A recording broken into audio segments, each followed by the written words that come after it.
तो hello guys, हमने last video में देखा था कि सेंसेक्स क्या होता है। अब हम ये जानेंगे कि बैंक निफ्टी क्या है।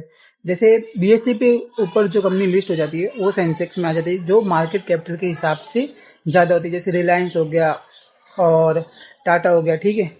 तो अब जैसे एनएसई पे लिस्ट हो जाती है और मार्केट कैपिटल के हिसाब से ज़्यादा है, जैसे सेम रिलायंस हो गया, टाटा हो गया, ठीक है।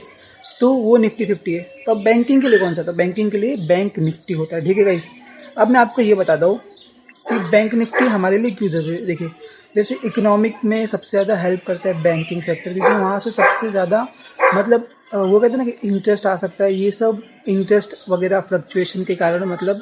और बैंक मेनली क्या करता है, वो क्या करता है, वो हम मतलब पीपल से पैसा लेता है और आगे लैंडिंग करते हैं, और लैंडिंग करते हैं और वापस उसी मनी को बोरो करते हैं। जैसे समझिए, lending and borrowing to money to person, companies और प्राइवेट लिमिटेड कंपनीज वगैरह सबको, ठीक है। तो ये हमारा मेनली वर्क करता है बैंक।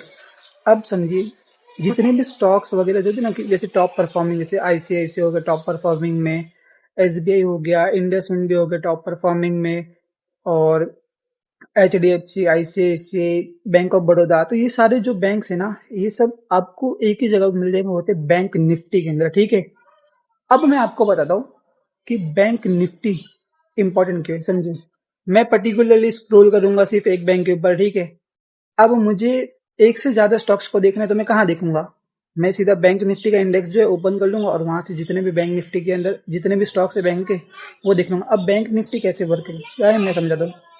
जैसे टॉप परफॉर्मिंग जो स्टॉक्स होते हैं ना बैंक निफ्टी, जैसे एसबीआई सबसे टॉप परफॉर्मिंग में आप मान सकते हैं, एसबीआई और इंडसइंड, आईसीआईसीआई, एचडीएफसी, तो टॉप परफॉर्मिंग है। अब ये जो स्टॉक्स होते हैं ना, मार्केट कैपिटल के हिसाब से ज्यादा हैं। अब ये ऊपर गए तो इंडेक्स में भी आपको ऊपर दिखेगा बैंक निफ्टी के। अगर ये नीचे है तो इंडेक्स भी नीचे दिखेगा। मतलब एक हिसाब से देखिए तो जैसे सेंसेक्स के अंदर हमें सीधा जाना है और कोई भी स्टॉक को पिक कर लेना है क्योंकि वो अच्छी है। तो वैसे अगर बैंकिंग में हमें कुछ करना है तो सीधा इंडेक्स खोलो बैंक निफ्टी का और वहां पे चले जाओ और ले लो। ये इजी हो जाता है एज कंपेयरिंग की मतलब कोई भी एक पर्टिकुलर स्टॉक्स को देखना, ठीक है। तो अब मिलते हैं नेक्स्ट वीडियो।